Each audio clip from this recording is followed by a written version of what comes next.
ગુજરાતમાં સમાન નાગરિક સંહિતા એટલે કે યુસીસી કાયદાનો મુસદ્દો તૈયાર કરવા નવી દિલ્હીમાં યોજાઈ મહત્વની બેઠક. સુપ્રીમ કોર્ટના નિવૃત્ત ન્યાયાધીશ રંજના દેસાઈની અધ્યક્ષતામાં રાજ્ય સરકારે રચેલી 5 સભ્યોની સમિતિની બેઠક નવી દિલ્હીના ગુજરાત ભવનમાં યોજાઈ.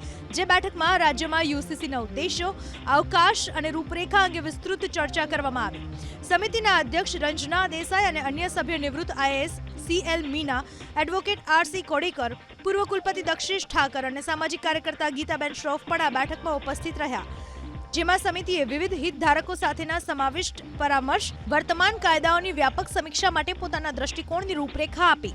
સમિતિએ મહિલાઓ અને બાળકોને સમાન અધિકારો પૂરા પાડવા, સામાજિક માળખાને મજબૂત બનાવવા સાથે જ વ્યક્તિગત કાયદાઓમાં સમાવેશ, ન્યાયિક સમાનતા અને એકરૂપતાના મહત્વ પર ભાર મૂક્યો.